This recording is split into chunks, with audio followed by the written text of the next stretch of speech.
Every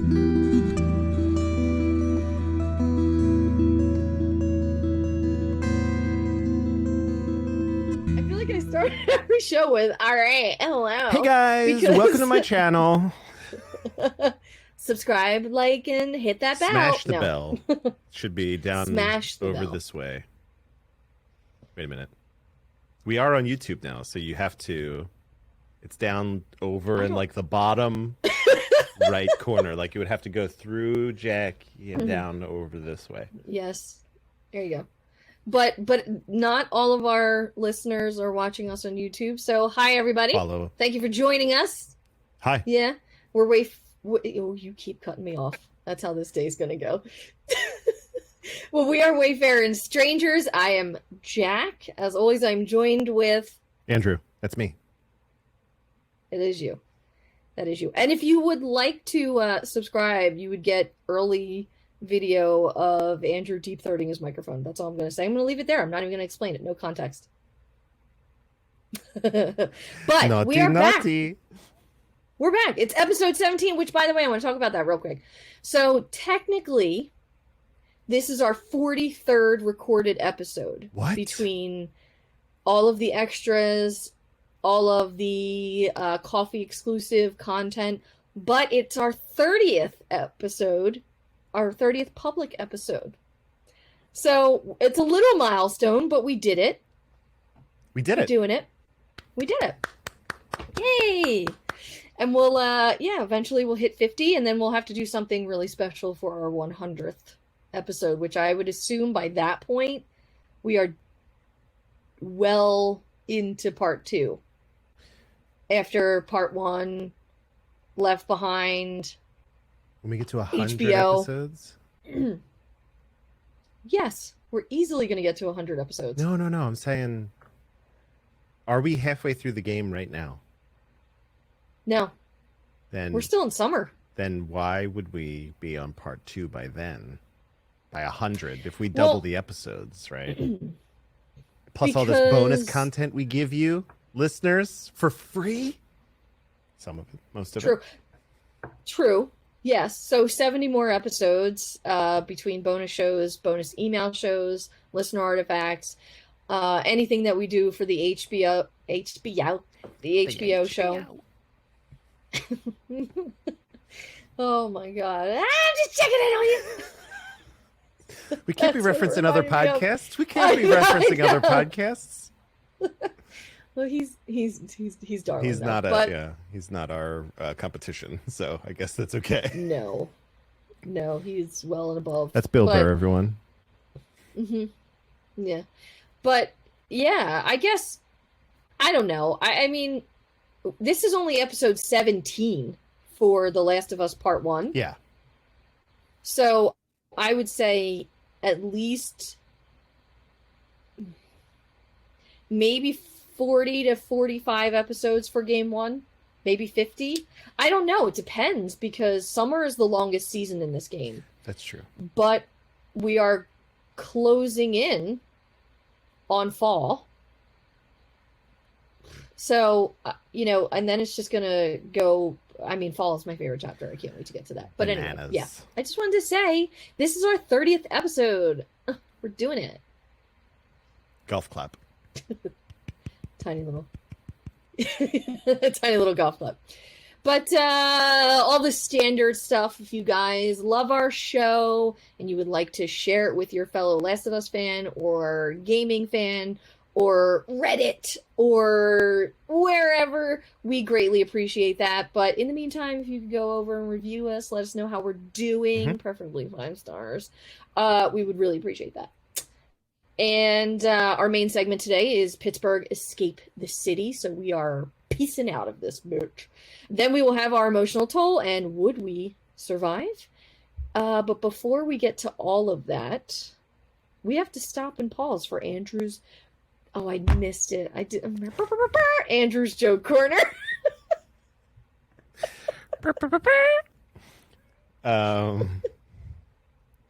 This soundboard lets me record stuff too, so there's the potential that we'll work on that. Do we have you've seen the analytics? Do we have any listeners in the great country of France? Maybe. I can't check right now, but we do have quite a bit of European listeners, so I'm going to go off on a limb and say yes. All right, then this one is for them. Everyone can enjoy it, but if you're from France, you're in for a treat. Oh God. What do you call a Frenchman wearing sandals?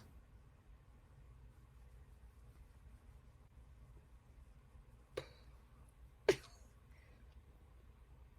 don't know. The only thing that keeps going through my mind is oui or bonjour.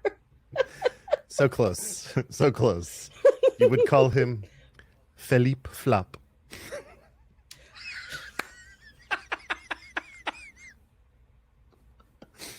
Philippe Flop. I like the little spin. Philippe Flop. That's why I said you were close, because you were like bonjour. You were going. You have to kind of lean into the accent a little bit for this joke to work. Philippe Flop. Philippe Flop. I love that. Philippe Flop.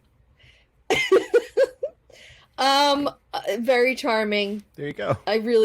Yeah. We need to get a sound for that. We can clip all the burrs together if you want. Yeah. Just do a couple right in a row here. No. I just wanted to see if you would. We wouldn't have used them. It's just for fun. I know. For shits I and know. gigs. You almost trapped me.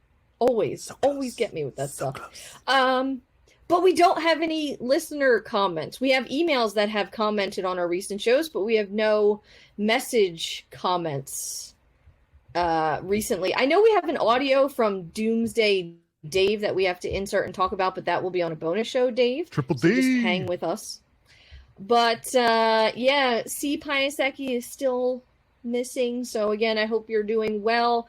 Kurth Money 99, we have all of yours in listener artifacts. We'll get to them. Mari, and we have new people. Brian, we have quite a wander on. Oh my gosh, my brain is just Becky. Yeah, we have a bunch of comments that are flowing in, but nothing small enough for the beginning of our show. So we're just going to kind of jump right into scene one, unless there's something you would like to talk about.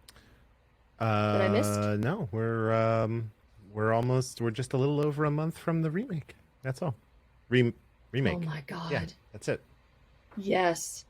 No, we have to save that for our bonus show. Don't get me started. I just wanted to give everyone, as of recording this, you're going to get it shortly. It's like 38 days. Yeah, but today we're getting close, and then we're just gonna. I think what the plan is for at least me is to just transition over. Get that one, play up to where we are, and then just play that going forward. So that's my plan. Yeah, that is also my plan. But what we're going to do is basically wherever we are in our notes and in our podcast timeline, if we are Tommy's Dam, let's say, okay, or the farmhouse, we will play straight up to that point in the remake and do one lump episode talking about just some of the changes that we noticed off just right off the bat. Mm-hmm. Any kind of like different emotional response we have just because of the more like performance capture that we're going to be able to get with this. I've already noticed that just from the trailer and the recent video that Naughty Dog dropped, which we will talk about on our bonus show, which will come this week as well. But so many bonus shows, so little time. But yeah, we're going to be just kind of covering everything up to that point and then continue the breakdown going forward. So just episodes on episodes on episodes. Sounds like a plan. Yeah. All right, but let's escape Pittsburgh. So, picking right up where we left off, Henry says, "Follow me." Sam, sorry about the whole gun thing. Ellie, don't worry. I would have probably done the same thing. Where are you from? Sam, all the way from Hartford. Ellie, really? I heard some bad stuff going on down there. Yeah, this is Sam. Yeah, the military abandoned the zone is why we left. Place probably looks like this by now. And the conversation is over for now, so loot the apartment. In the first bedroom that we are in has a queen-size bed and tables, lamps, and more. Dresser with the TV on top of it, book bags and handbags hanging, paintings on the wall featuring old-style buildings, and also an infant crib with stuffed animals inside and a car seat on the floor by the door. It's all details of these full lives that have now completely vanished. The next room on the right is a child's room. There are toys all over the place. More stuffed animals, photo frames that are age appropriate, of course, a basket of laundry, bunk beds, and a toy chest with elephants, trucks, and more inside. It's just very sad. In the kitchen, you'll find a few parts for upgrading your weapons, as well as an upgrade manual for Molotovs. Andrew, would you like to talk to us about Chapter 8? I love Molotovs. Chapter 8 says, improved radius of incendiary firearms deployment. In any incendiary device, proper construction is important to ensure proper definition. Number 1, soak the wick in oil or fat. That's important. The oil will stop vapor escaping the container and retain inside the device. Number 2, tie a wide knot at the base of the wick and force into bottle. This ensures a gas-tight fitting and secures the wick in flight. Number 3, leave a small air bubble at the top of the bottle. This will lead and distribute the force upon impact. So there we go. Yeah. The guide actually mistyped, it seemed. So, like, it literally wrote, the ensures a gas tight fitting. So, somebody How dare you? But I do like that we have a clinical breakdown of how to make a Molotov in a pinch. That air bubble. Going forward, just in case. Leave the air bubble, That air guys. bubble. It's important. You always leave the air bubble at the tip. Oh my god, I gotta move on. As a side note, if you're viewing the front of this upgrade manual, it states the following. F-2202, Insurgent Ordnance, Fabrication and Tactical Deployment, Department of Defense / Secretary of the Armed Forces, August 2010. So now we have a little bit of a time frame for these manuals. If you look at the refrigerator, you can see colored pictures, hand-drawn pictures of the family, mom and dad with a little girl and a little boy. Magnetic letters on the fridge spell out the name Benji and Melody. Proceed to the living room, grab a few supplies, check out the decor on the walls, which includes sunshine, family photos. These are real person photos here of a bride and groom. I love it when they do that. There's a lot of movies above the TV here. We have Hair Trigger, Mental Mansion, Vindictive, The Bash, Casacop Team, Under Your Skin, Blood Samurai, and a few more that, of course, we've seen time and again in this game. Yeah. Exit the apartment, and Henry says, "We got to be careful. We're right next to one of their lookout areas." And then continues with, "Is it just you and your daughter?" And Ellie says, "We're not related. We're more like, And Joel cuts in here, "I promised someone I'd look after her." Henry, yeah, I can appreciate that. After the conversation concludes, follow everyone down the stairs, but before you go all the way to the right, use a shiv on the door straight ahead. There's a lovely cuckoo clock on the wall that greets you as soon as you walk in, and a writing desk off to your right. On top of that desk is a brass tea set, and above that is a painting of waterfowl, or just ducks. I'm not a bird expert. I don't fucking know. There are a few supplies and meds in the kitchen, also a bare refrigerator, save for very, very vibrant pink magnet. Interesting choice. I like it. In the living room, you'll find ammo along with various other supplies, as well as more outdoorsy paintings and the usual furniture you'd find in a place like this. There's There's a reclining chair that if you run into it, you can knock over and roll it, but it always lands on its legs. And I thought that was funny because I tried very many times to topple that bitch. I did that too. I was like, it's a weeble wobble. It's a weeble wobble. Yeah. I love little details like that. In the bathroom, there is shaving cream, moisturizer, and soap laying on the sink, as well as a quarter roll of toilet paper, which of course I'd steal if that was my life and I was there. The master bedroom has more ammo and supplies, as well as a large painting of bison, an empty bird cage, and a fan on top of the dresser. In the adjacent room, Joel scoops up another Savage Starlight to, I bet Ellie like this. And that classic line returns, because if we remember the last time, he didn't say it because they were kind of at odds with each other. Being a real bitch. Hey, understandably so. But the title and the book description, the summary, if you'd like to read that for us, Andrew. This one's called Deep Phase. It's book 10 of the Savage Starlight Chronicle. I don't know if it's Chronicle. It might just be a arc. So far, Daniela's phase shift device has kept the von Neumann and its crew invisible to the Traveler's sensor network. But as each 0-point jump brings them even deeper into their vast interstellar empire, hopes for the return journey dwindle. In 3 days, they have traveled a quarter of the galactic radius, and in 2 more, they will be at the traveler homeworld, as long as nothing goes wrong. But of course, something goes wrong. Something always goes wrong. Space is scary. Yes, but wonderful, and I want to go. There's quite a bit to talk about in this room, as it was clearly space lived in by a young adult. I don't know what I meant by writing that line, but it was a space that was clearly lived in. There you go. Some details found a Naughty Dog mouse pad, Savage Starlight poster, the Lost Kingdom poster, armor featuring a military tank, Fever Dream poster, a guitar case, a desk with colorful editions of magazines, books, computer, and of course its tower. On the other side of the room features another Blood Samurai poster, a TV, a stereo system, a projector box with a projector on top of it, a laundry basket by the foot of the bed, drawers that are not fully closed, and then a whole bunch more posters. And they are as the following: Vindictive, Hair Trigger, Damocles Rising, The Season of Vengeance, Ghost Mojave, but it's spelled Mojave, not Mojave, which is the correct spelling, but it's Mohave. Interesting. The Turning, Carmack the Slayer, Future Tank, etc. But from there, exit the apartment and proceed downstairs. But we're going to pause for a second because we got some things to talk about. Yep. So the commentary with Henry assuming that Ellie is Joel's daughter. This is a topic that we will come back to time and again. But given what we have mentioned in the last episode and Joel's reticence to hide his past entirely, and the fact that he did actually have a daughter, do you think Ellie suspects that that could be a part of his past at all by this point? And maybe that's why she jumped in to correct Henry before Joel could speak up. What are your thoughts with that? I don't know if Ellie assumes that Joel had a daughter. I don't know. Mm-hmm. That's a tough nut to crack. I don't know if that's like where my mind would go. If somebody was reluctant to talk about like what happened to them in the before times.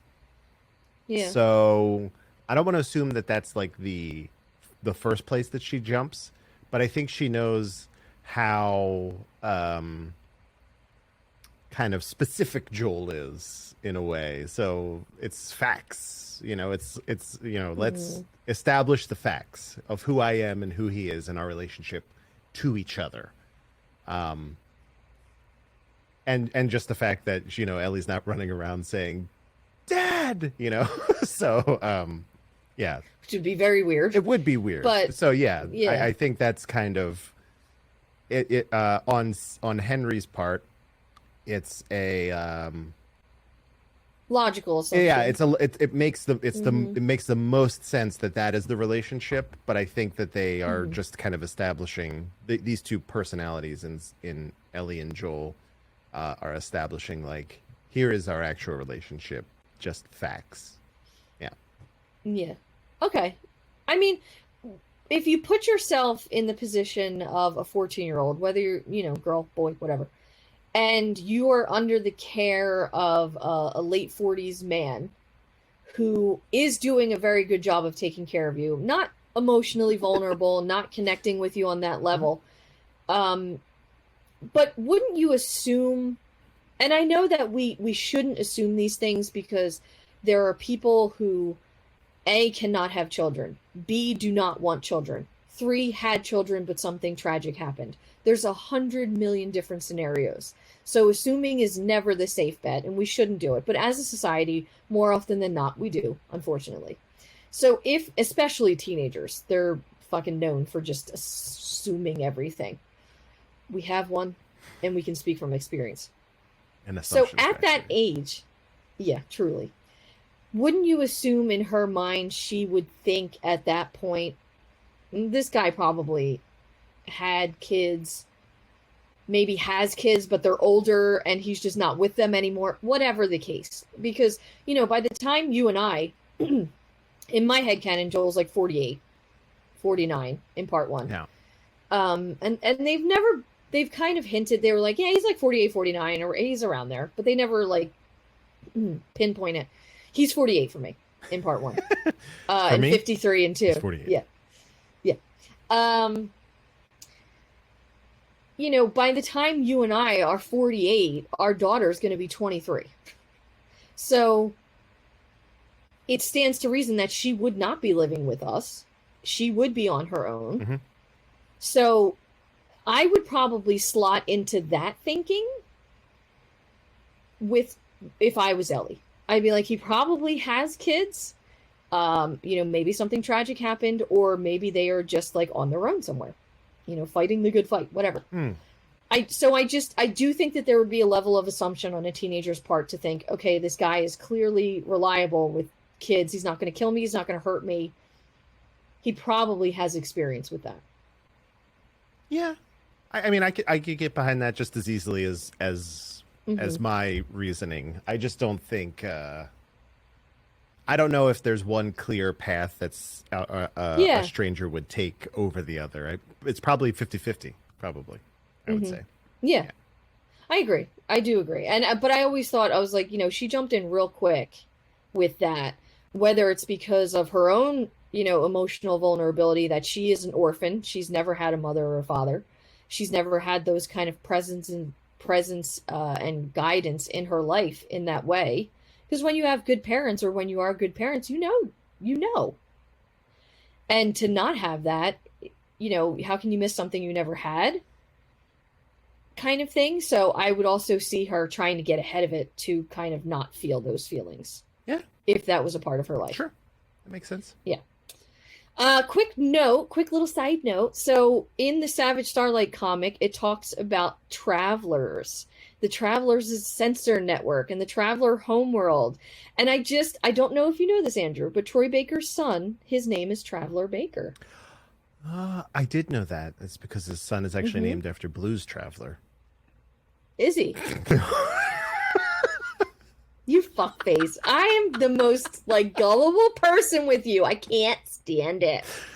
I was going to be like, Troy doesn't seem like a Blues Traveler fan at all. Who isn't a Blues Traveler fan? Get out of my face if you're not giving me the runaround. You know? Come on. Do you love the Blues Travelers enough to name your child after them? There's my answer. Maybe. No, I rest my case. Maybe. No, you don't. Maybe. No, we have a child. Surprise. She's not named Blue. All I'm saying is I thought it was neat that, and I know Troy catches a lot of flack, at least when his son was born. He caught a lot of flack for naming his kid Traveler, because people have opinions about everything, and everyone needs to shut the fuck up, including myself. But I like it. I like interesting names for children. I think that that's a different name. Yeah. If it has any providence with Traveler from Savage Starlight, that would be amazing. That's all. Provenance, excuse me.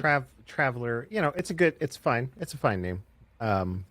You could name your kid almost anything you want, and no one's gonna. Yeah. So yeah. I don't, you know, it might not be a name for me, but hey, who the hell am I? I don't care. It's not affecting my life. I would probably, you know, you go with Trav, you know. Yeah, like Travis. That's what people call Travis. Exactly. Trav. There you go. Yeah. Whatever. I'd be like, call me Velour, all right? Velour. I'll call me Velour. It's not, there's not an OU in there. Call me Velour anyway. Oh my gosh. All right, so that's a little side tangent about Troy Baker, if you're listening to this. Troy. Yeah. Hi, Troy. He's not listening to this. But moving on.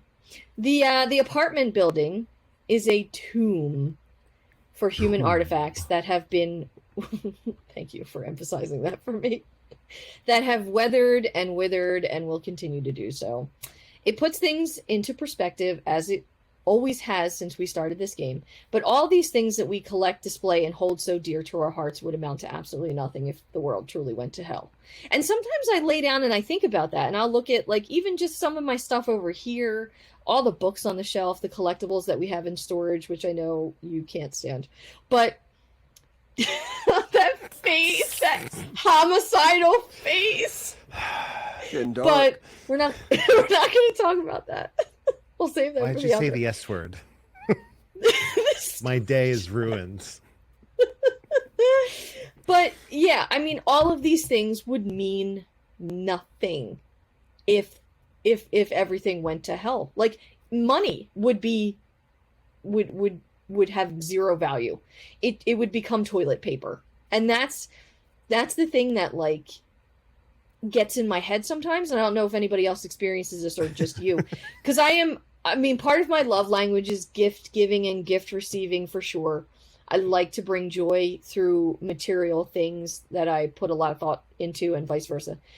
But to look around and be like, this means so much to me. You know, I have a story behind all of these things, and it could just be gone and not matter. We would have to leave, and I would just be like, if I ever come back to this in 10, 20 years, it's going to be, you know, either destroyed, growing mold, weathered, broken, and it's like, it doesn't matter. It looks so much cooler. And this game, I guess, yeah, I would have actual ivy growing on me. Yeah. Silver lining. Yeah, I guess. But that's all. It just, this game does a very good job of putting your real world kind of under a microscope and being like, what's important? Would this be important 20 years? Would this matter? Does this have value? And I like that. I don't know if that was the intent behind the game in any way, shape, or form with certain things like details, like rooms, but yeah, it worked for me. You know, like right up behind you, like if you were going like over your shoulder, you know, yeah, but towards towards the closet, I have maybe 1 or 2 swords, and in 20 years, they would be very important and valuable. So I'm just saying, it's not all lost. Yeah. Not all, you know, that's sometimes true. You collect things that are useful. I feel like we'd take the swords with us. I would take this. Well, I would leave one behind just in case I ever had to return. You know? Or me, because your forearm armor would weigh you down to the point where you'd be caught and killed. So I'll come back and get it. Not these forearms. Not these forearms. Protected, unbitten, unbroken, unbloodied. And yet, so slow. Hashtag forearm strong. That's gonna have to be our next campaign. Forearm strong. We get those little wristbands, like forearm strong. But it's instead of a wristband, it's a whole protective piece of plastic there. Done. It's like a leg warmer, but for your forearms. I like it. A little branding. Team, let us know, because I'm ready to go all in. I'm ready to look at that face. Prepare in advance for the apocalypse. Yes, doomsday prepper Andrew over with here. Biters or whatever, walkers, whatever we want to call them, bloaters, clickers, whatever they are. Yeah, gotta protect these bad boys. Whatever ends up happening. Just makes sense. It just makes sense. They're so large on you. I mean, I'd have to protect the tattoo in the post-apocalypse, so I guess I'll join. See? But they need to be lightweight.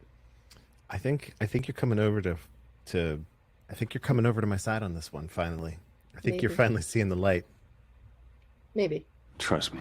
At least the right arm. At least the right arm. Just one. Just one. I'll give you part of it. All right. So moving forward. Before you enter the daycare, you'll see 3 posters on the right-hand side. I want to ride my bicycle. And I sang the lyrics when reading this because is there a Queen fan at Naughty Dog? Perhaps. Hope so.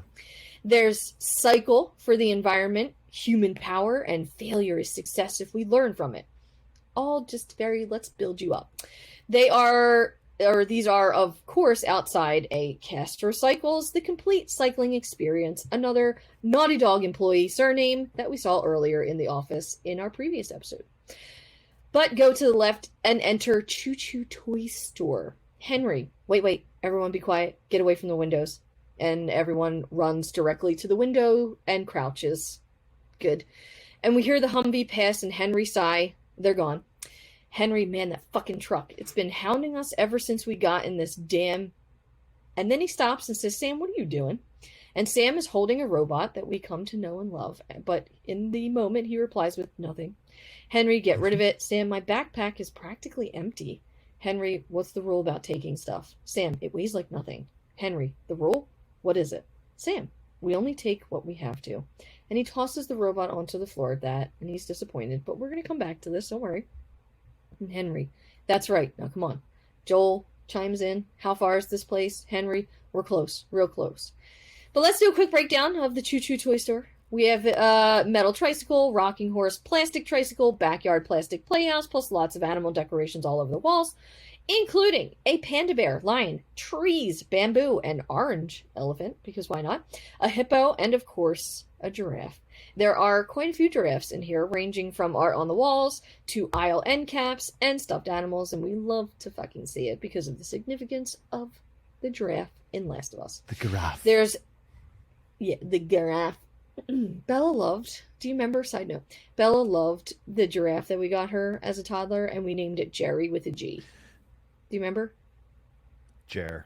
Which I feel bad about now because of Jerry Anderson, but anyway. That's Jerry with a J. So it's different. That's true. Doesn't even make any sense. But yeah, Jerry with a G, we still have him, and he's wonderful and cute, Just and he call has a him little Gary, cool thing. Anyway. You know? Gary. No, because that's close to Gary. We're not going down that road. Gary. But pizza. Oh my god. But there's a Jack and Daxter board game, which is a Naughty Dog video game. And there's an Uncharted board game. Also, giant Naughty Dog property. And a Something Satan board game. I couldn't read the whole name. What the fuck, Naughty Dog. But then we have chess checkers and armor featuring a tank on the box. Future Tank and Panda Patrol. There are dolls, wooden train sets, lunch boxes, roller skates, more stuffed animals, a few dump trucks, and a play kitchen, which was a personal fave of mine as a child, which explains why I don't fucking like cooking now. And a lot of the same stuff I described is littering the floors and the countertops and the shelves everywhere, so proceed towards the back of the shop. However, after Sam is ordered to drop the toy, if you linger around Ellie, who is lingering by the toy, the robot, on the ground, nothing will happen. But the moment you walk on, she secretly grabs the robot, stuffs it in her backpack, and then trots towards the rear of the shop, which is a very sweet moment that will pay off in the future. But before exiting, let's talk a little bit about this action. So, okay, I'm ready. Henry and Sam's relationship. You ready? All right, we're ready. Henry and Sam's relationship. We know being pragmatic in this world is key. Take only what you need and leave the rest to rot. However, joy is an important part of the human experience, and removing that completely, what little is left in this world, is heartbreaking. So we understand why Henry is the way he is with this, but it doesn't change the fact that it's sad, especially for a child who just wants a bit of escapism from time to time, and that is ultimately what it would be. How would you be in a similar situation? Or how do you think you would be? So the one thing that this actually, this scene was recontextualized for me in the wake of something a little bit more recent, but was similar vibes, I guess. If you remember the opening sequence of A Quiet Place. Oh, yeah. Little kid picks up a little robot toy as well. Yeah. And he presses the button and oh boy. Yeah, the toy cop car. Oh right? yeah, I guess it was a little cop car. I couldn't remember the exact toy that it was. I thought it was a robot, but regardless, yeah. He's like picks it up and they're like, yeah. He's like, you have to, you know. People are listening to this. They don't know what you're doing. I know. It's silence. I know. But anyway, they're mouthing the words like, no, you can't have it. You can't pick it up. Watch the video version of the show, everyone. So all that is to say, that is, and we all know how that ended up. That had almost immediate consequences for that action, right? Yeah. Mm-hmm. In the case of this game, I think you should. I think there should be a balance. So I would be. I think I'd be a little bit less firm on the don't take nothing, because what belongs to anyone these days, truly, right? And if it's just a little thing that brings you joy or motivates you to be able to get through the next series of hardships that you have, then why not indulge a little bit, right? You know, if there was, I don't golf, right? That's not a thing that I do. However, if in my travels through the apocalypse, I came through like an intact driving range, I'd probably hit a few balls, right? Like, yeah, absolutely. You know, and just, you know, I was like, oh, that was great. next thing, right? I don't know why that was the analogy that came to my head, but hey, that's kind of where I'd be. So if I found something that I was like, I can't really think of like a something like a Funko. Like, I mean, I have like a bunch of like Funkos like right here. Like I got Walter, right? If I found a little Walter, right, on my journeys, I'm like, I remember that show. I would take him with me. Something like that. I think that'd be cool. Comic books, that sort of stuff. Of course, pick it up. Who gives a shit? It's just something to do. Yeah. And that's the difference right there between Joel, who's been on the road living from one dire situation to the next for 20 years, and he is picking up these comic books for Ellie. Right. Yeah. Knowing that that is an important thing, especially for children.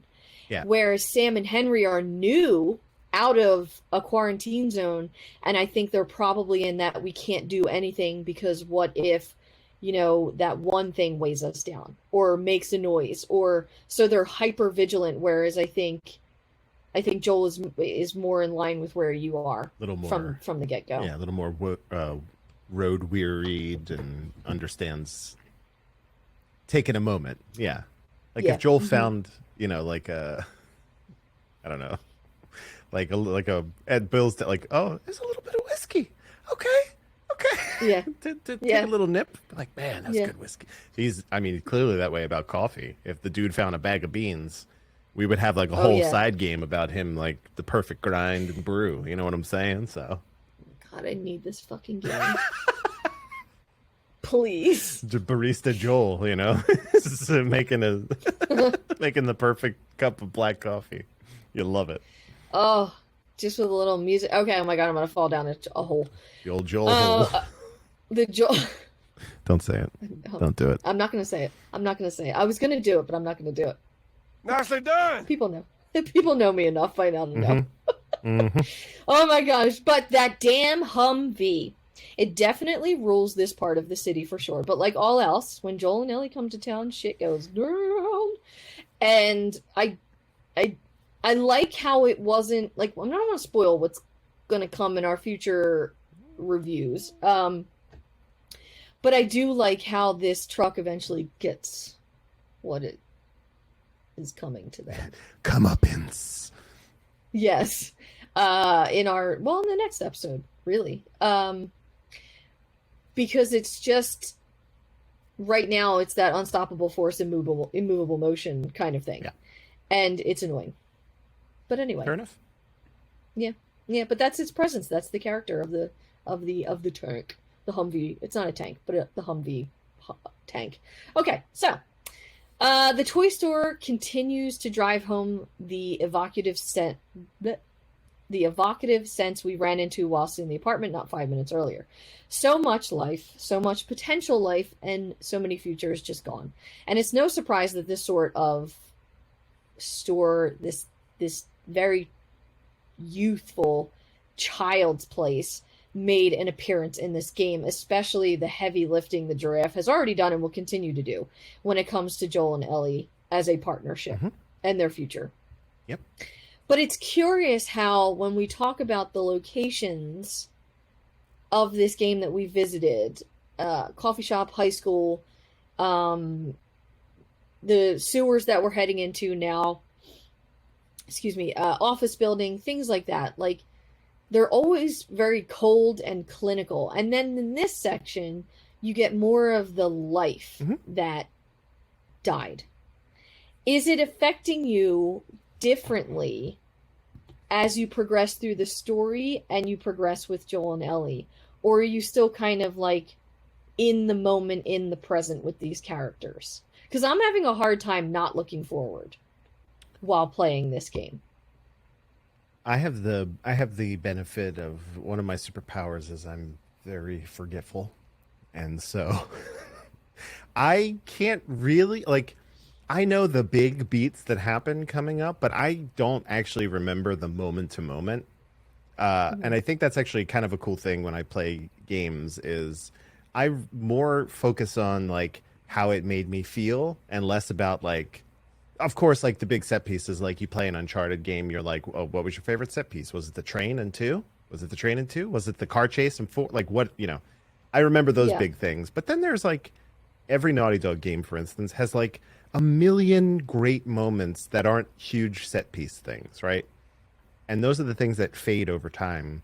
So I'm kind of living like moment to moment with these people, and I gotta say, it's like my excitement level for what this world will be fully realized in this upcoming remake, because we've seen that video. We'll talk about it on another episode, but like, if for no other reason, to get their original intent of like even a before and after, like to see more detail of stuff all messed up gives you a better indication of what it was before, if that makes sense. Like, so sure. That's kind of really what I'm excited to see. Like, I'm loving what we're doing here, but like, I keep looking, I'm like, September 2nd, let's go. Not for the same reason you are, for, thirstier reasons. But yeah. So for me, it's, I do look at all these locations, like a toy store, for instance, and I'm like, it is interesting. Little less, kind of ransacked than some of the other places we've been in, and rightfully so. Who's going into a toy store to look for like survival supplies, right? So they're not. All of the things that are realistic are reflected here, which is cool. I love everything they do with this. Yeah. All right, good. I agree. I do agree. And also, don't whittle me down to just thirst for the remake. Give me a percentage of thirst. It is not just that. I'm not doing that. 60-40? 70-30? 50-50-50? It can't be 50-50. 80-20. I'm like literally thinking about this.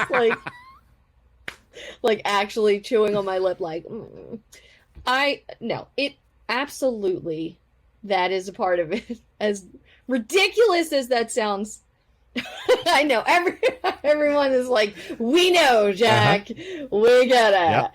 Yep. But I'm so enthralled, particularly with the environments that I've seen so far, like you were just talking about. So much so that I kind of want to start an Instagram account where I just shoot the environments of part 1 and part 2, and that's all I post. Because that sequence with Tess and Joel in particular, and that's the one that keeps standing out in my head. There's so many, but this one in particular. Tess and Joel walking out, heading towards the ration line, and then towards Fedra, where, the truck blows up and they're turned away and all that stuff before they go back in the building.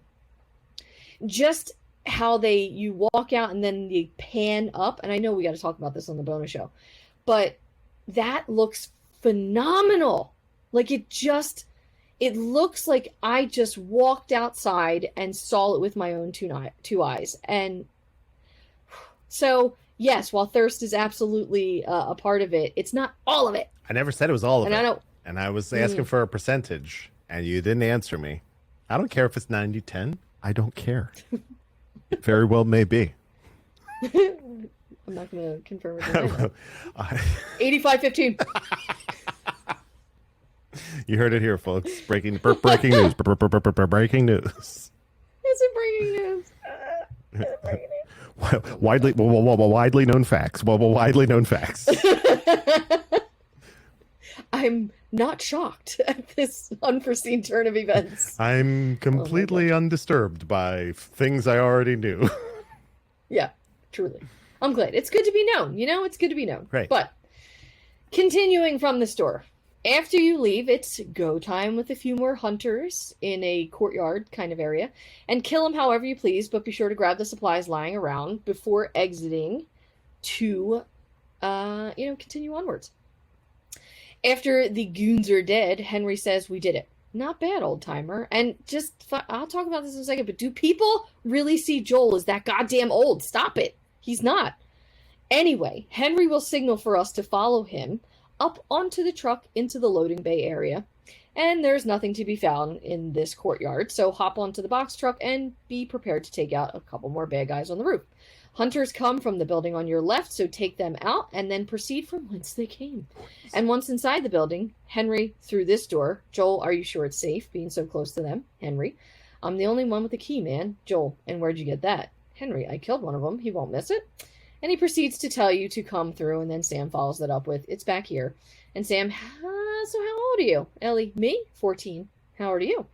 Sam, the same. Henry, oh, you're 14, huh? Sam, I'm close. Henry, all right. Sam, I am. And oh, big brother's ratting out the youngins like always. But don't enter the conference room through the double doors just yet. Make sure you go and explore the restrooms first. So the men's room is on your left, and that's the first one you'll enter. And there's a firefly pendant, and it's Lucas Rios, number something 0295. And it looks like there's a bullet hole punched right through that, obstructing the number, partially obstructing the number. There's nothing else in this restroom, so proceed across the hallway to the women's room. There's nothing in there either, so head back towards the conference center, which is Spencer Architecture. I don't know if I'm saying that correctly, but I'm trying. Spencer. But you'll pass Spencer. Spencer. It has an umlaut above the U. It's Sven's Architecture. Hello. Hoo-hoo. Big summer blowout. I think I was supposed to do this on every episode. It's At least once. Sven Architecture. Hello. It's me, Sven. Yeah, darling. It's me. Okay. Oh. Come into my architecture, please. Thank you. All right. Continue. Mario, are you happy? We want to make you happy, girl. Oh my gosh. But you'll pass a bank of elevators, a few tables, and some lovely paintings on the wall, and then enter suite number 3000. Once inside, Henry shuts the door and presumably locks it, and that is that. Now you are free to explore a bit. Collect anything that may be lying around before proceeding to the next room. Initially, you will see a row of desks off to the right by the windows, and these desks have all the normal office paraphernalia that we've seen time and again in this game. Personal pictures, computers, files, folders, phones, fans, greeting cards, calculators, and binders, and more. There is also an architecture firm, or this is an architecture firm, as we well know by now, Spencer. So there are drawing tables and rolled up blueprints in tiny little cubicles. It's quite a bunch of books. I don't think that's what I meant, but there's quite a bunch of books on multiple shelves as well. So, and also against the wall. So in the middle of the room, some of the titles include Midwest Marvels, Design and Beauty, Building Codes, Modern, Minimalism, Green Home Improvements, How to File for Zoning Permits, Basics of Buildings, Dynamic Structures, Volume 1 and 2, Technological Homes, and many, many more. I'm not going to go through all of them, but you get the gist. If you make a left, you will see industrial printers, more paintings on the wall, way more desks all around the office, more drafting and drawing tables, but make sure you head to the kitchen and grab the goodies that are in there. And the kitchen still looks pretty much untouched. There are coffee cups, like the paper coffee cups that are stacked, salt and pepper, hot sauce, a microwave, and coffee maker, even some cereal and a toaster. And side note, you'll randomly hear a cricket back here and only here. I don't know if you heard that, Andrew, but I surely did. I did not. Yeah. There's a corkboard in this kitchen with a lot of the same posters and flyers that we found in the janitorial office in the hotel basement, so I'm not going to go through them. But before following everyone into that conference room at the end of the hall, make sure you go to the other conference room because there's an artifact inside. Andrew, can you tell us about that artifact? The artifact is Trial Note, and it reads a little something like this. No, sorry. We had a public trial after a bunch of teenagers from our group killed that family that wandered into our city. I was sure they'd be punished for breaking our code. Instead, the boss deemed that they procured supplies for the group, in quotes. I couldn't believe my ears, and it didn't end there either. He ordered that all of us take turns hunting other survivors in the area and bringing their supplies back to the camp. There was a long silence. We started walking away when... ... Two members of the group started yelling, protesting the new law, saying he had no right to force this on us, that this isn't what we fought for. I didn't dare lift a finger, as the only people to display any sort of morality were killed in front of all of us. Next week is my turn to go hunting. And then we are right into a cutscene. Welcome to my office. How long have you guys been holed up in here? A few days. We found a bit of food, though. Here. Blueberries. Found a whole stash of them. You want some? No. Hey, man, relax. We're safe. So why haven't you left? Been waiting for the right opportunity. And? Here. Check this out.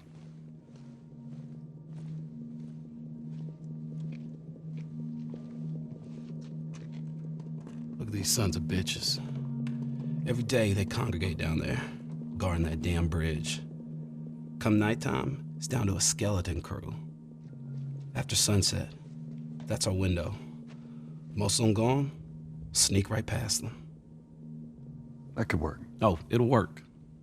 It'll definitely work. Wow. All right, ready? Ow! A blueberry hurt you? It's been a while since that boy even cracked a smile. She doesn't seem bothered by all this. So where were you heading? Heard the Fireflies are based out west somewhere. We're gonna join up with them. Something funny? Oh, it just seems like there's a lot of people putting their stock on the Fireflies these days. Yeah, maybe there's a reason for that. So you don't know where they are, and you're just gonna drag him across the country to find them? I tell you what, how about I worry about my brother, you worry about your girl. Easy. We're looking for the Fireflies, too.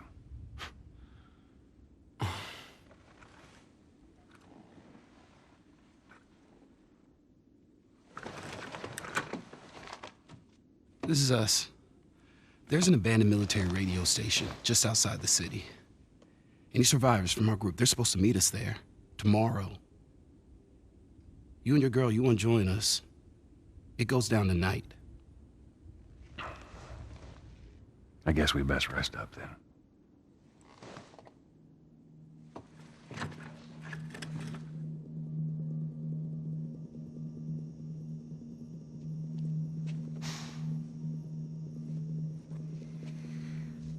He says it's time to go.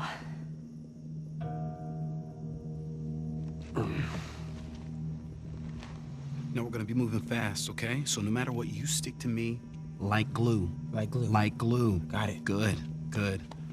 All right, y'all ready? Yeah. Okay.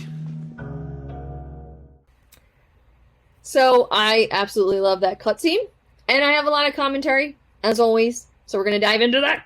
But yeah, I do really love how open and warm Henry and Sam are, offering shelter and even a stash of blueberries, and Joel, ever the hesitant one, even so much that Henry tells him to relax. Mm-hmm. We love it. Just relax. But I do also enjoy how Joel asks the obvious questions here. Obvious in that we are curious about it, much in the same way that he is. But why haven't Sam and Henry left yet, if they had this place for the past couple days? But now we know why, and thus a plan forms, and it's a dangerous one at that, because learning a group's patterns is the easiest way to overcome in this world. And not because, but learning these patterns makes it easier to kind of best your enemy. Not even kind of, just it makes it easier.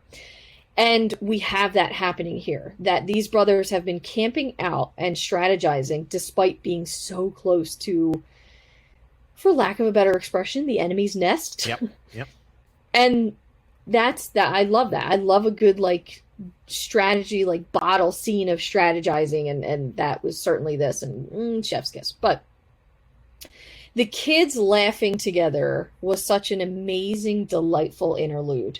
Because we go from hatching plans to get past murder beasts to two teenagers enjoying blueberries together. Yep. And it's literally one bottle moment to another bottle moment. And that quote unquote smile line that Henry says, I'm going to talk more about that below because I have things to say. But Joel brushes past the personal and goes right into the details of when, where, who, what, and all of that with Sam and Henry's journey, which of course snaps us back to the reality of this situation almost instantly. And we find out here that they are also looking for the Fireflies out west. And there's a tense moment for a second, but Joel is actually the one to defuse it after he smirks and probably was the one to get Henry all up in arms initially, but whatever, we'll give him a bone here. I'll give Joel a bone. But Joel reveals that they're looking for the Fireflies as well. Why can I never say Fireflies? Fireflies. Furflers. Farfignugan. Okay, so We're also looking for the Farfagnugans.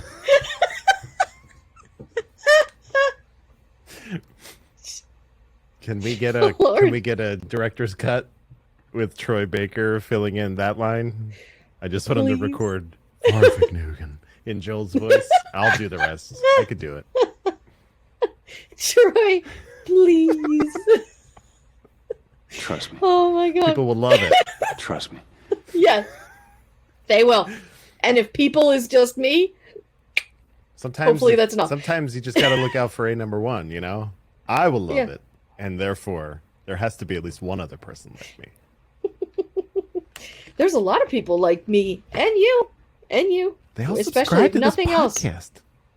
They do, and you're wonderful, all of you. But okay, so back on to stay on target. But Joel reveals that they're looking for the Fireflies as well, but of course not where and why they're looking, because, that's not his style. But Sam shares the map of the military radio station where they are supposed to meet any remaining survivors of their group that they had left with initially from their quarantine zone. And Joel goes into rest mode really quick after this, because clearly the man knows how and when to capitalize on space between go, go, go, and wait until you go, go, go. And I love that because I could use that in real life. But Ellie wakes up and then it is time to get going. And I love the glue line. It has always stood out to me since the first time I've played it. Henry, all right, y'all stay close by. Joel, you tried this before? Henry, yeah. Nope, clearly he hasn't. And Joel, that's comforting. Henry, relax, old man. Joel, let's hope you know the way. And there's nothing in this office but a large desk. Clearly this was the boss's office. And you leave there, go through another hallway, then be sure to make a left into a supply closet, grab the parts that are lying in the locker.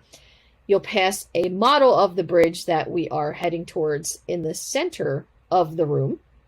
So is that to say that this firm designed that bridge? Perhaps. If not, the landscape around it, or whatever. But, there's some comfortable looking couches and seats and all of that, so this is a waiting room of some sort. But, who cares? Exit through the door and wind your way down a metal staircase. Henry will open another door, and then it's really go time. But before we do that, I'm going to talk about age for a second. Okay, I'm ready. Anyone over the age of 40 is considered elderly in this world, and I just really will not stand for this. Facts. Like the old man, old timer, old this, old that. It would get so old for me real quick. I'm not even 40 yet. I'm closing in. But I guess that's how it would be. Like, we do learn later on that Henry's about 25 years old. We can assume that, and we're going to talk about this in a couple of minutes, we can assume that Sam is maybe 12. Ellie's 14. Yes. Is he older?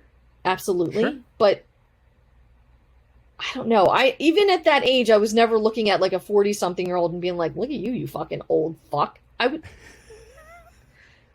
disrespect! Maybe the life expectancy in this new world makes that a very elderly person over 40. Like, wow, you've made it. Congratulations. Holy shit. I haven't met someone over 40 in a decade. Oof.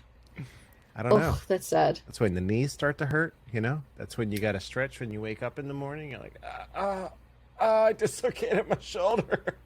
I'm 40. I mean, that's more like, no, that's 30. I don't know what the hell you're talking about. As soon as 30 hits, you're like... I'm at 30. I don't know. We have a different experience at 30, I guess. Yeah. Yeah, we did. And we continue to. But Anyway, that's all. That's all I'm gonna say about that. I don't like it. Okay. You don't like calling your man's old, even though you No, he's like. not old. Even though you like him Older older. men. Yeah, I do. So Whatever. I never said that I make sense either. I'm just would you saying. want to? Would it be? You would call him old timer in The Last of Us Part 2? No. Still not. What's old No. timer? For me? Yeah, 90. No, like 70, 80.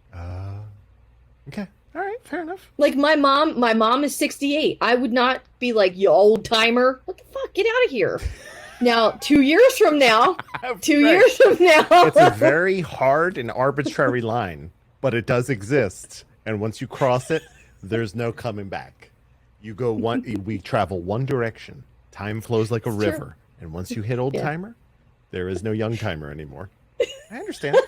I understand. But then you see those videos of those men and women who are like 95 in better shape than you and I, who like are running marathons and ultra marathons, and I'm like, see, that's not an old timer either. So it's subjective. I don't the know. line can move is what I'm hearing now. So now nothing makes sense. Nothing. So you could be a 20-year-old old timer, potentially. Yes. So Joel could be an old timer. I don't know. But he's not. Okay, moving on. So End of discussion. Podcast over. oh my god, but the lighthearted moment with Sam and Henry and Sam's age being called into question compared to Ellie's. I would guess that Sam is about 12 at most. But I do love how it cut the tension nicely. It was effective, but it was simple. And again, we've mentioned this several times. The game is very good at this. Yeah. And this is one of two moments in one cutscene where that happens. And I love it.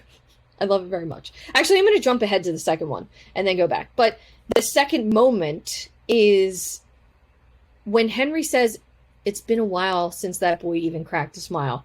We know that Henry is talking about his younger brother here, but the camera is focused completely on Joel. As Joel's lips slightly turn up Mhm. it's a smile for Joel. It is a real genuine smile for that man. Yes. And we know as the gamer, the viewer, the player, whatever, it is about Joel. We are experiencing that. And it is such a beautifully executed line in such a seamless moment that Andrew, my heart, because I know. when was the last time that Joel actually smiled? Not like smirked or sassed or pretended, but really truly smiled prior to this moment. He was enjoying watching as as Henry calls Ellie his girl, just fucking enjoying blueberries. Like, and I love that scene so much between Sam and Ellie. Just, blueberry falls on her face and she's like, "Ow." And he's like, "A blueberry hurt you?" Like, what? It's so endearing, and it's just all the shit that they go through, a blueberry, and she says, "Ow." Like, Naughty Dog, thank you for this moment. I don't even have that many words. It was just so pure and beautiful and wonderful. And two moments almost back to back. Gorgeous. Gorgeous, darling. Gorgeous. Gorgeous. Just gorgeous. Yeah. Yeah. I agree. Yeah. I agree. Yeah, it was not Joel. And It's like they're great storytellers or something. I don't know. yeah. What do they do? Yes. Yes, with a caveat, but we'll talk about that later. Great storytellers. Full stop. But the notes in this section are fairly harrowing because we see the progression. Remember, I'm jumping back a note. We see the progression of how these people were forced into hunting. And I mean the artifact notes, not like our notes of talking to you guys.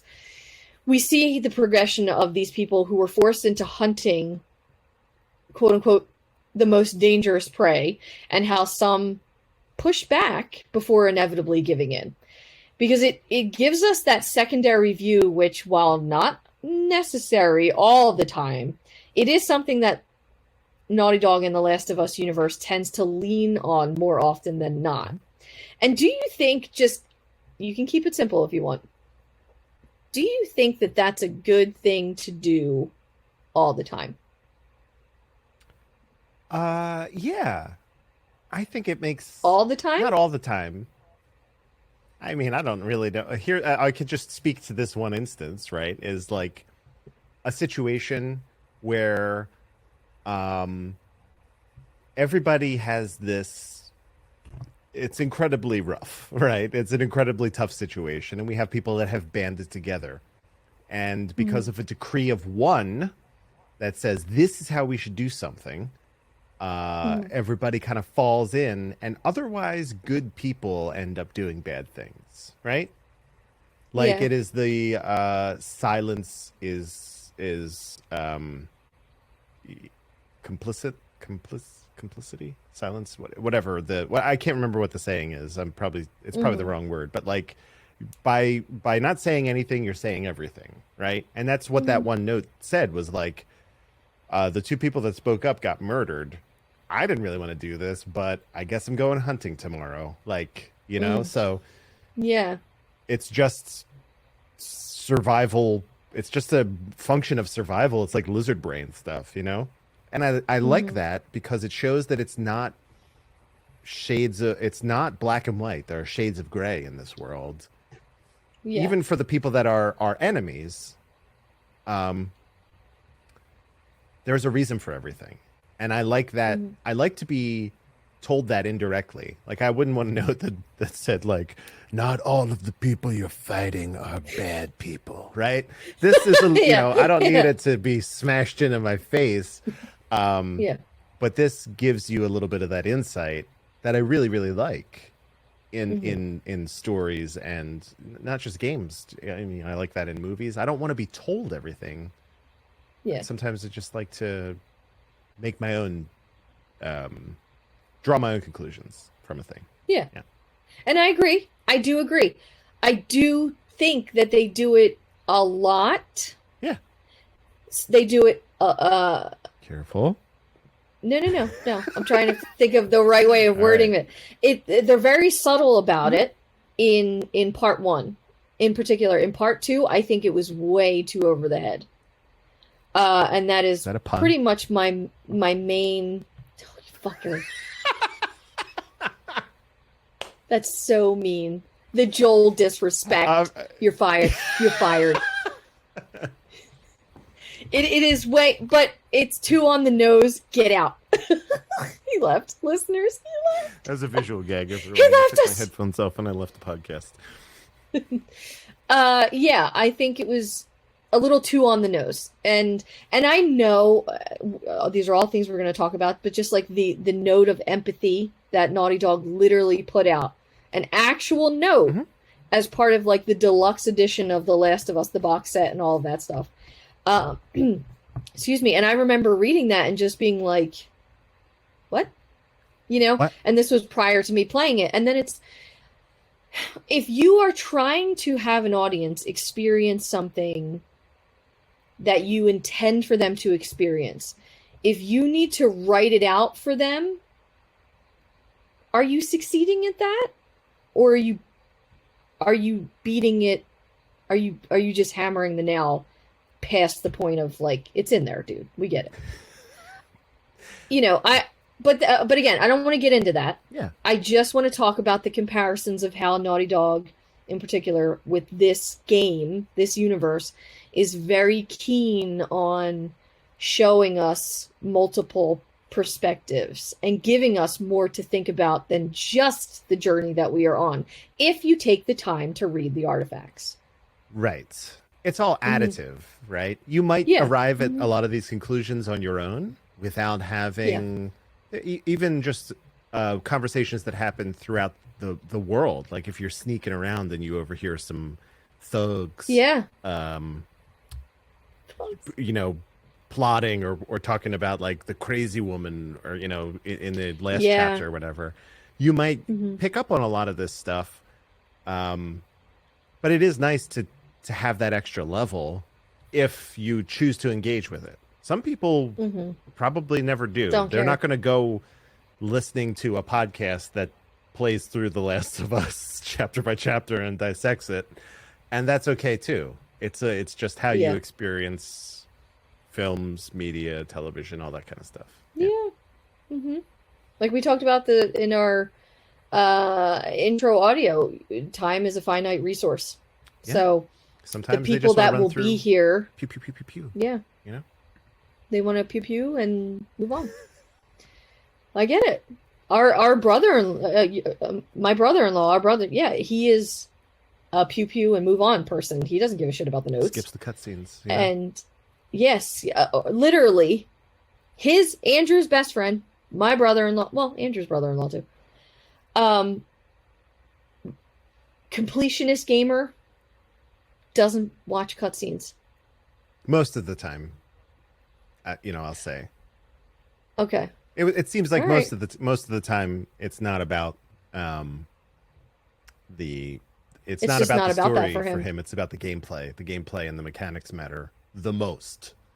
Yeah. Which is fine. Fair Everyone has their own priorities. So, but it is Mhm. it is interesting. Interesting. Yeah, I'm like, man, I'm kind of a could whole never. packaged kind of guy myself. Yeah. But to each their own. To Yeah. each their own.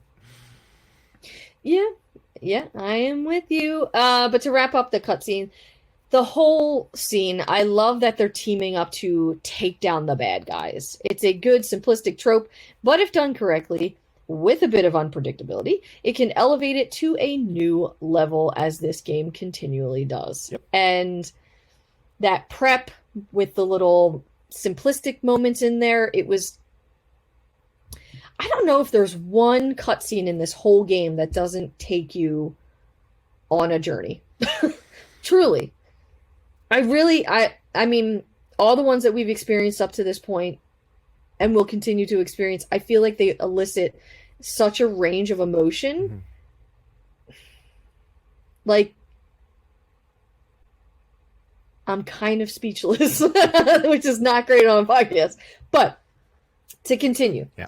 So in this fight sequence, both inside the building, but mostly it takes place outside of it, it's fast, deadly, and involves quite a bit of stealth. If that's your thing. It is. But not really for me. But do what needs to be done to get out of this office structure and through the gate closer to the bridge. Henry and Joel go back and forth for a quick moment regarding the two hunters still in the building. Take them out quickly and quietly. I used my bow this time. Grab the supplies here and there, and then head outside. You'll hear rifle shots, and we'll soon see that it's hunters taking out infected that are coming up the road to get themselves a meal. The hunters talk about hearing clickers, but not being able to see them, but they're still firing off in the distance, because why not, Who cares about ammo? We care about ammo, but we already talked about that. Watch out for the spotlight if you want to stealth, otherwise go for it. After the fight, though, I'm jumping ahead, but, there's not really much to talk about when it comes to strategy. It's to each their own. Approach the gate, and Joel requests Henry to give him a hand. And at that exact moment, the motherfucking Humvee that we cannot stand starts coming down the street with its spotlight on, and everything must go faster now. Get inside and secure the door, but Henry will signal that there is one more baddie that needs to be dealt with, so deal with him. And Joel says, keep your eyes open. We ain't out of this mess yet. There's nothing in this open space, so approach the trailer at the opposite end of where you are. Joel boosts Henry up to check it out, and of course the Humvee returns and just starts wreaking havoc. And Henry, Sam, let's go. Joel boosts Sam up and then boosts Ellie, and he's hurrying her along. But of course, oh no, the ladder breaks, leaving Joel shit out of luck. Ellie, okay, we gotta get him up. Henry begins to waver here, and then, I'm sorry, we're leaving. And Sam even says, what? And Ellie, what's this bullshit? Henry, hey, now. Ellie, what the fuck, Henry? And shots are fired from the Humvee as Ellie drops down to the ground to where Joel is. And Ellie, we stick together. I said that weird. We stick together. And Joel looks so surprised here for a moment. I have a comment about that in a little bit. But the Humvee breaks through the gate, guns a-blazing, as Joel holds onto the metal grate. I mean, he would have totally been shot and shredded here, but video game ass shit. But get inside, and for a moment there is peace again. Even with bullets flying at the door, which is bulletproof, there is peace again. But it doesn't last long. Ellie, how the fuck do we get out of here? Once behind this metal door, There's shelving, boxes and crates, plastic wrapped freight. There's a desk, employee information on the walls, and a doorway on your left. Go through there and into the bar, where Joel will take out a few more assholes. Now, depending on how you play this here, there are a few lines that Ellie may say. She will thank you for the help if she gets in trouble, or a screw that guy after she takes one out. Or there's even, and stay down, through panicked breaths. There's also a piece of shit, she whispers under her breath. And quick note about this bar, it appears in Uncharted. The name of it is O'Sullivan's Irish Pub in Sully. But, hey, kid. yeah. And just quick note to the follow-up quick note. I've played all of the Uncharted games, but I don't recall which one this makes an appearance in, but I do believe it's Uncharted 4, A Thief's End. I think so. That sounds right. Yes. But back to Ellie and her comments. If Ellie gets into a situation where she shoots one of these guys and kills him, she says, "Oh man, Joel, did you just see me?" And Joel says, "That was good." With a little bit of pride there, for sure. But exit the bar after this fight, and you are in some sort of reception area. It's really just another bar. And go towards the door with the cart parked in front of it and the chain hanging on the handles behind it to exit. Be ready to run like hell, because the moment that you leave this place, the Humvee chases you down, and Joel will bob, weave, and jump as you make your way farther onto the bridge, where we are in another cutscene.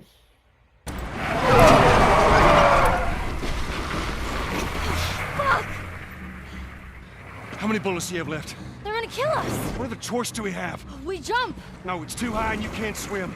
I'll boost you up, you run past them.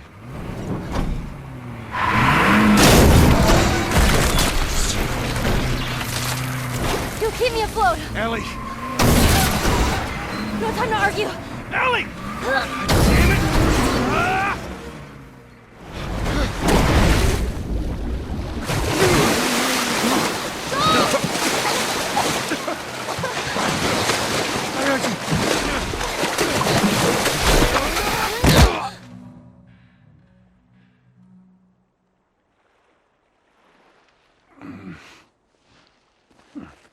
Henry! He's awake! Hey, you. We're alive. Okay. See? What'd I tell you, huh? He's good. Everything's fine. You know, Sam's the one who spotted you. You guys are taking quite a bit of water. What's wrong? Henry! Get back, Hey, son! hey! He's pissed, but he's not gonna do anything. You sure about that? Stop! Joel? He left us to die out there. No, you had a good chance of making it, and you did. But coming back for you meant putting him at risk. Stay back. If it was the other way around, would you have come back for us? I saved you. He saved me too. We would have drowned.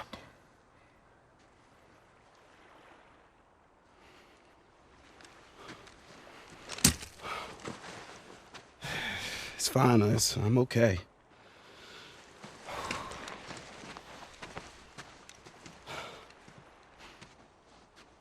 You know, for what it's worth, I'm really glad we spotted you.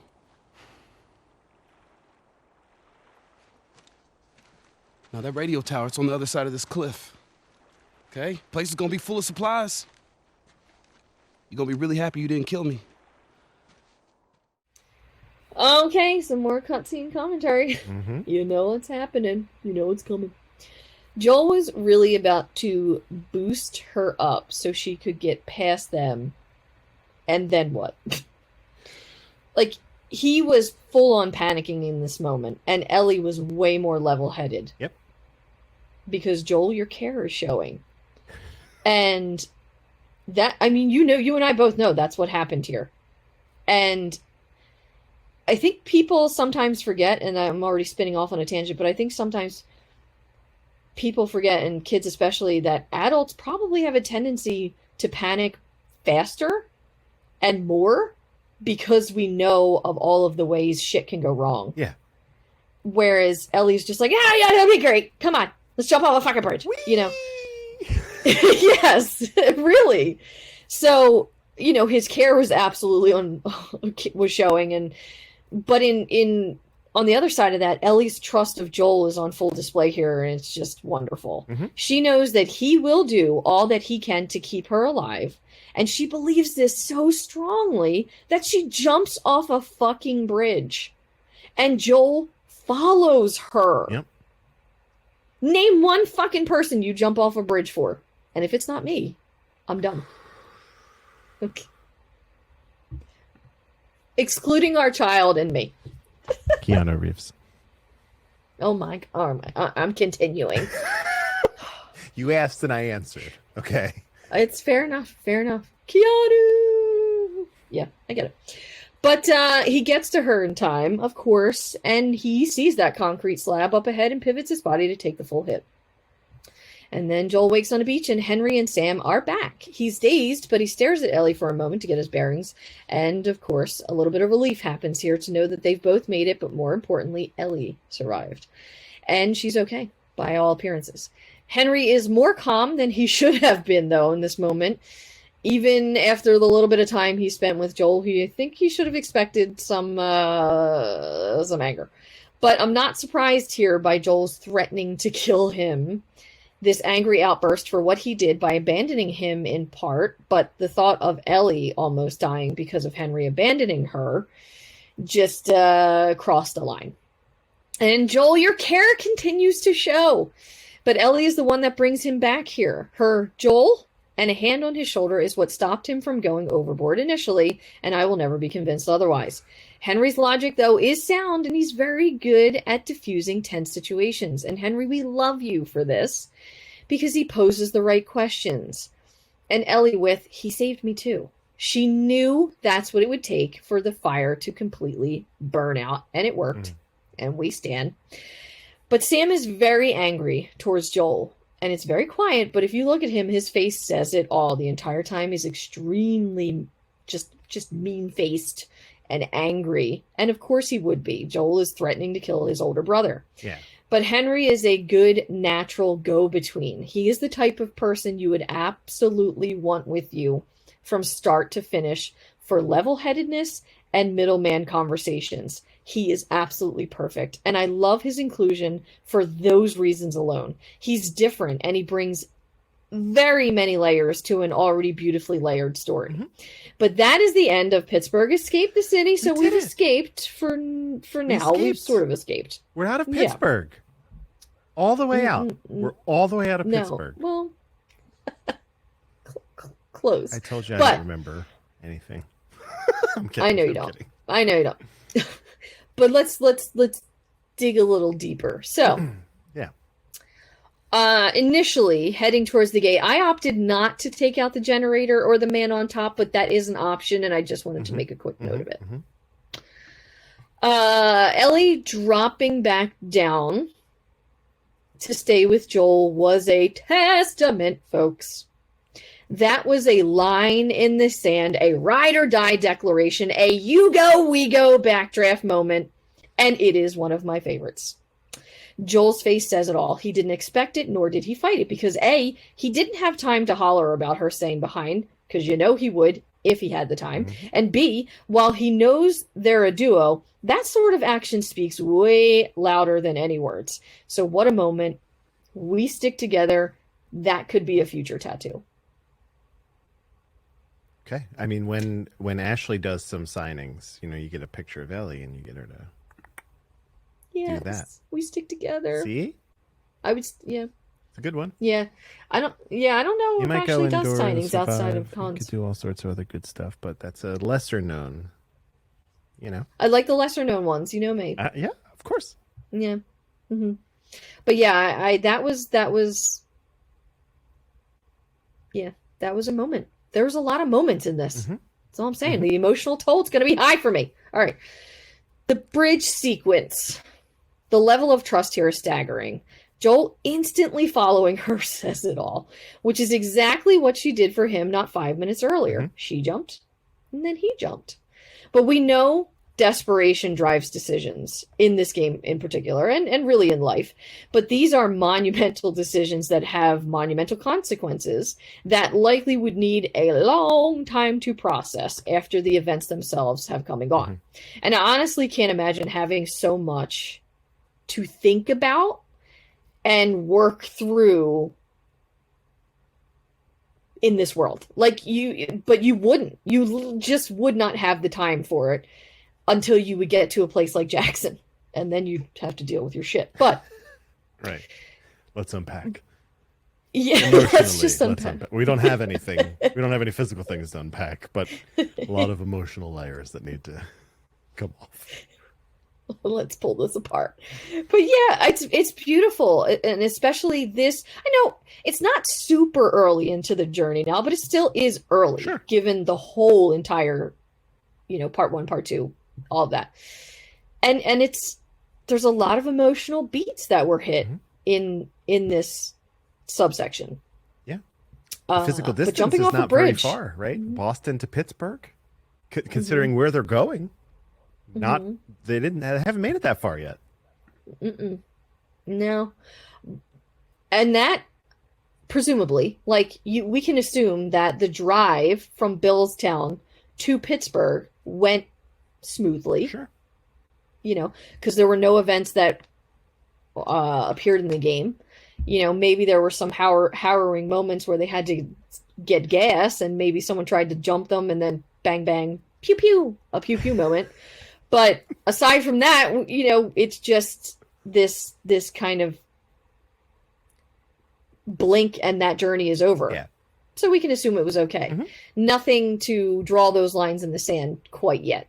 But this one absolutely took things to a new level. And whether it was because of the partnership with Henry and Sam, or just the fact that they are closing that gap between, the space between, as it were, which is a Dave Matthews Band song, and I love it.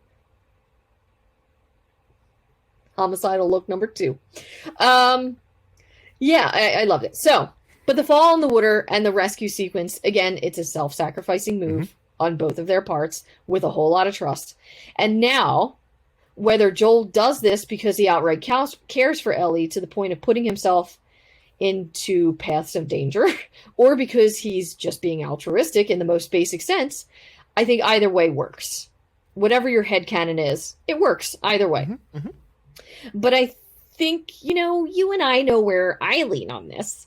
But Andrew, does Joel do this because it's his job as the adult, and this is the child in his charge? Sure.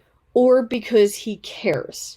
Was it a selfless act out of obligation or affection? ¿Por qué no los dos? Here is the very true facts about this situation. Ellie jumps off bridge. We saw the water. That would be challenging if you were the best swimmer in the world, with how with the way that water was moving. And so if Joel didn't jump, she's a goner, right? Even if he did, the chances of making it are still pretty slim, right? But I think it was it's like a snap decision, right? It is very much what you said. It is meant to reflect what just happened moments ago, where Ellie was like, "Fuck it, I'm jumping down," and now Ellie jumps again. This time, instead of jumping to Joel, she's jumping away from Joel. So however you want to, phrase that, but the constant is that where he goes, she follows, and clearly where she goes, he follows. She jumped into it's also, she's jumping into potentially dangerous situations. She jumped down to where the Humvee is, then she jumped into the water where she can't swim, right? So there are a lot of levels of symbolism here that you can unpack, but I think the simplest explanation is he doesn't want to see her hurt, right? He doesn't want to see her dead. I don't think it was if you were to ask, if we were breaking it down into this obligation or affection, I think it falls more on the affection side. I just don't think he wants her. I think he To die. likes her. Yeah, not that is not affection. I mean, it's more than that, though. It's not like if your motivator is like, hey, you know, I like you. I don't want you to die. That's not, you know, that's not really. It's more than that. I mean, but it's not like it is my like caretaker. Yeah, it's not. It's my duty. It's not that one. It's not like a military order. If that makes sense. It's more. It's just the preservation. It's like I'd like this. You know, she saved my life. Let me kind of return the favor, but also, you know, I think in a moment I don't want nothing to happen to her. Exactly. In the moment, I think he also realized, like, this is really our only play. Like what you said, like he boosts her up on the bus or whatever. Then what? You just jump off the bridge from further up on top of a bus rather than right here. You know, it's one of those situations. So, yeah, I think it is. If it was between obligation and affection, it's certainly affection more than the other one. All right. Yeah, I agree. all right. See. Yeah. I think it's I mean, it is certainly a column A, column B, but I think the scales are starting to shift just a little bit. Yeah. It's a great because of what she did. Yeah. It's really truly just a great mirroring of things we've seen in smaller increments. It's a tete-a-tete. It's I saved your life, you'll save my life. I jumped down. Now it's your turn to jump. I jumped for you. Now you jump for me. Right. It's there's a lot of really nice, again, not beat you over the head. Like you could have, even if you forgot about her jumping down moments ago, this is still impactful. Right. But if you think about those two as two sides of the same coin, it's even more so. So yeah, it's great. Yeah. This game does that a lot. Yeah. These games do that a lot. Yes, it does. Yeah. Yes, they certainly do. But to wrap it up, the beach sequence, and the intensity that Joel Miller brings time and time again. We love it.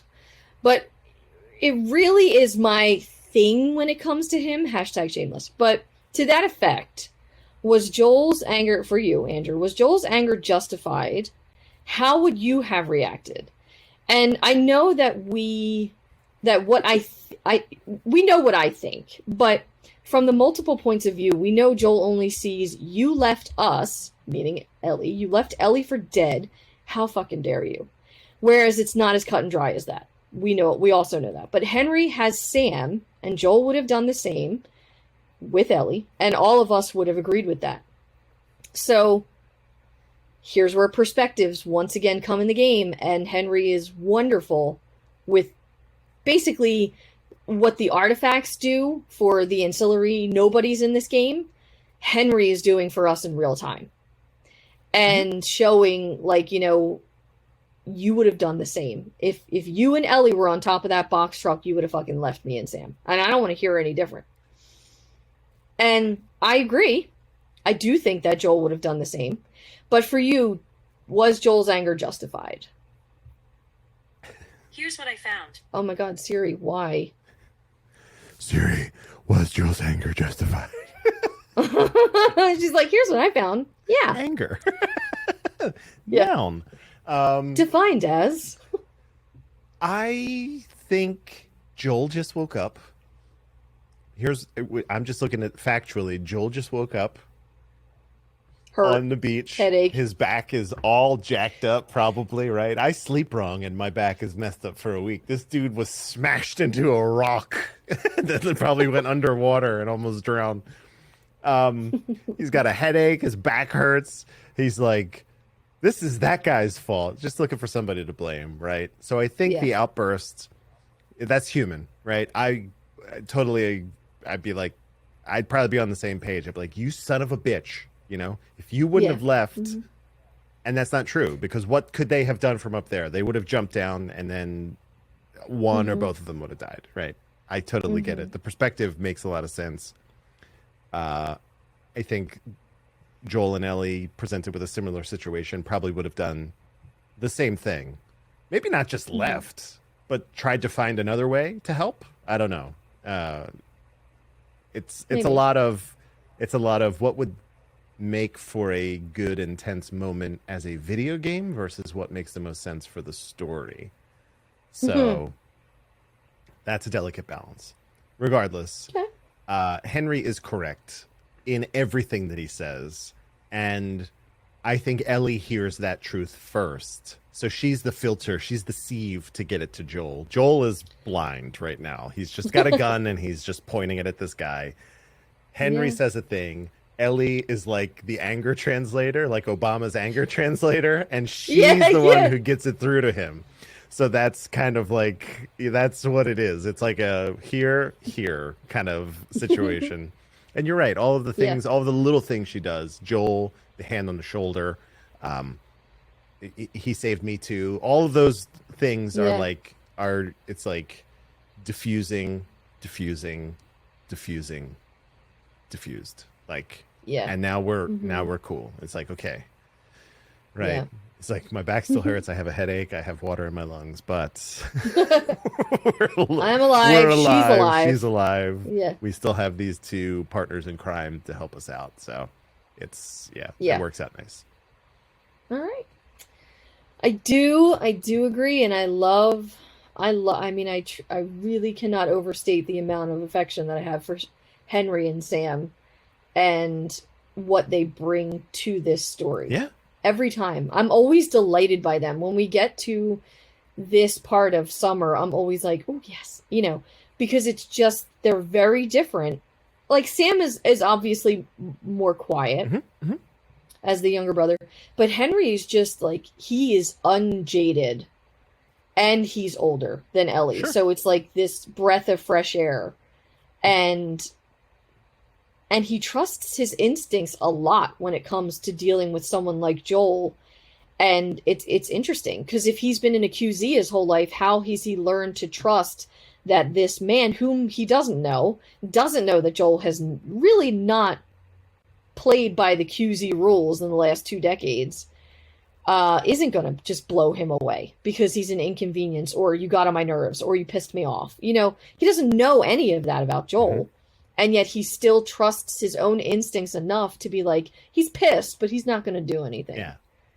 It's a great character. It's just a great, that's a thing we've seen in, that happens in movies and television all the time too. And it's just I know it's like shorthand for a person who it's like the shorthand for a character who is, observant and empathetic. Right. Yeah. But I love it. Even though I see the archetype, it doesn't make it any less effective for me, especially if it's earned. And it's, with the case of Henry, it's earned.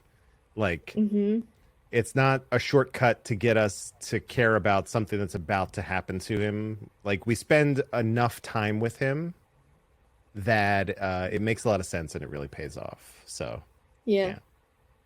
It's tragic. It is. Well, I don't know what happens. We'll get to that. I don't remember. I don't know what happens. All right, emotional toll. I'm going first. Yeah, 27. I went first list. It's clearly 27 and a half. It's 28. God damn it. In this house, we round up. 28. No, I think I went first last time. You go first. 7. 7? All right, why? 7. Why? 7. Yeah, that's why. 7. Yes. No, a lot of great character development in this one. Highs, lows. It's a roller coaster situation. We have anger, we have sadness, we have joy, we have love, we have happiness. It's got everything. Yes, Stefan. To quote Stefan. So yeah. Oh, you know what? Let's play wild. I'm gonna go like 8 on this. Let's go 8. All now right. That upon further reflection, I'll do 8 on this one. Okay. Now, if I'm an 8, oh my God, where's Jackie? Can't be less than that. I'm gonna do 9. I'm at a 9. Right. I'm at a 9.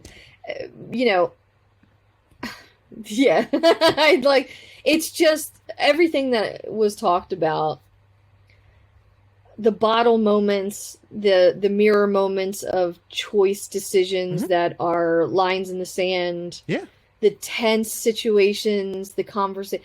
Just, Joel getting to sleep makes my heart happy. Like, want a just nap.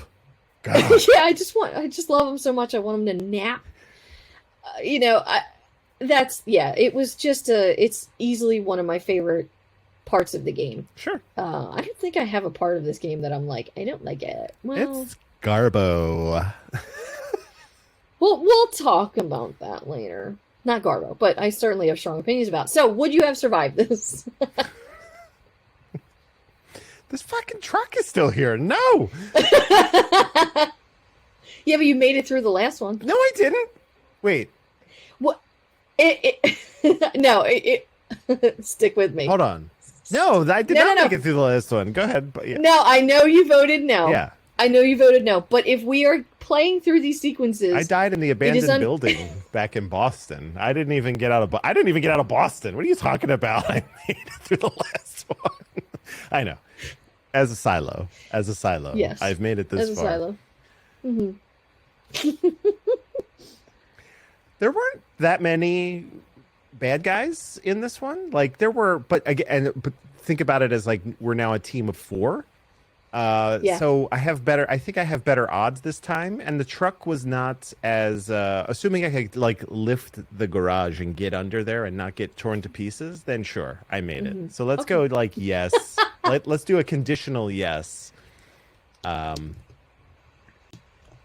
Yeah, and that I didn't drown at the end also. So there's also that little nugget. But yeah, sure. Let's go with yes. Or have blunt force trauma to any part of your spine or skull. Yeah. Or, yeah. I'm concussed. 100% I'm concussed at the end of this, but alive.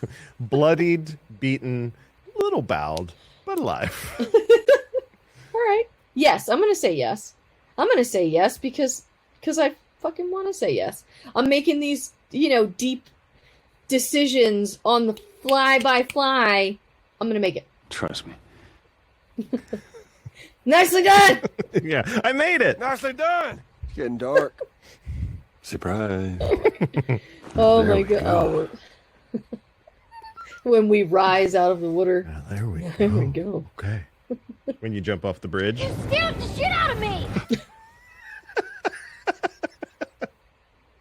So I love good. soundboards. Oh my gosh, I do as well, and so do all of our listeners. The consensus is more soundboards. Okay. I All gotta the add time. more. All right. Yes. Okay. Yeah. Well, we still gotta get. I don't fucking know. By Tommy. I know. I gotta find a clean Maybe. I gotta find a clean cut of that Maybe I could get like when we have Jeffrey Pierce on the show, which again I need to reach out to. one. Whenever. We're Maybe waiting on we you could. for that. Maybe we could get Jeffrey Pierce to say it for real. Do you think he would? I'm not going to pay him for his voice. His voice works. You should just ask him a question where his response is, "I don't fucking know," and then boom, we got it for free without asking.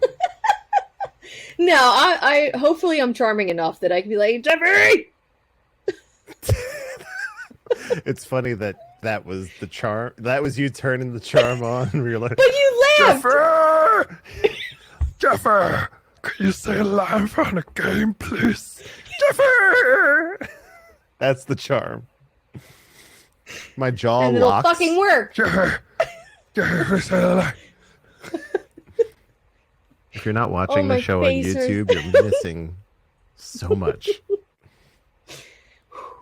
My silly, charming face Jeffer! laughing like a goon. Jeffer, say a line. Say how you know. Say it. I press record. I say, I get it. Use my ringtone. I would! Jeffer! 100%. 100%. You know what? I'm gonna clip this. I'm gonna clip this And we're gonna and play post back. it and tag him on Twitter. On Twigger. That was tagging and Twitter put together. We can make that. No, I'm just kidding. There's no a new social. We don't media need any platform. more new social. We actually need less social media, to be quite honest. I agree. I agree. Yeah, I think he would say it. I don't know if that's the line you want him to say of all of his line, of every line that Tommy ever says. You want? I don't fucking know that one. Yes. I mean, I guess. I fucking love that. Everyone loves that. The barometric. I don't fucking know. Yes, it's wonderful. Fair enough. We're clipping this. We're tagging you, Mr. Jeffrey Pierce. You could do. Please. No, don't do that. Here's what you do. We have, when he's on, we do a little quiz show where we test his knowledge of the line that comes after. So you say the line that leads up to each of his lines, and then you see if he can respond. That's sneaky. I would rather be just right out there and be like, this is what I would love for you to do. I just like games. That's all. I just like games. And that's fun for everybody involved. Listen to this swindling. It's not swindling. Swindle. It's a game. It's a game that he was presumably paid some coin for. No, I mean, what we're establishing is a game. It's a game. I'm not discounting that it's The Last of Us and it's a masterpiece. That's established. Yeah. My feelings on that are, well documented. Yeah. I'm saying the game of the quote game. That is a game. That's hilarious. That could be a game. That would be hilarious. But I would want to be upfront, so I would have like a clear, crisp. I don't fucking know. Okay, then we probably shouldn't have the game. Just ask him for the one quote that you want, and like Jeffrey, you're like, shut up, Jeff. I know you've acted a lot in a lot of things on television, movies, games. You've done it all, and I just gotta ask: will you say my all-time favorite line of yours, which is, "I don't fucking know"? Can you do that for me? Hopefully, he says yes. Oh my god! All right, well, we're gonna circle back Sir to Anthony that. Hopkins, if you could, I've loved everything you've been in, and if you would just do me the great honor of saying my favorite line of yours. I know what you're gonna fucking say. I know what you're gonna say.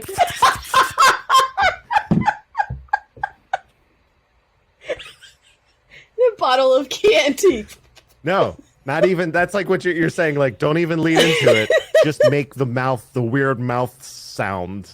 That's what we're talking about here. On some proper beans. Will you say my favorite line of yours of all time? Fava beans. Please, Sir Anthony Hopkins, please. Oh, my skull hurts from laughing. Oh my god, I gotta stop. Andrew. Way out of it's like we're off the rails. This should have been. I don't even know if we need to do a post show. We should just include this in the main show and tell people, hey, this is what the post show is, basically, if you subscribe. Yes, I mean we still got to do the outro, but we're not done the show because... yet. That's what I'm trying to say. This feels like we're done, and this is like everything that comes after. It's fine. I know this is the shit we get up to, but it's a great. I mean, that's a great pitch. Are you not entertained? Are you not entertained? Just roping gladiator. All right. Okay. All right. Well, we're going to put a pin in it for Jeffrey Pierce, a Pierce pin, and some social media contact details. Let's see if I can get through this.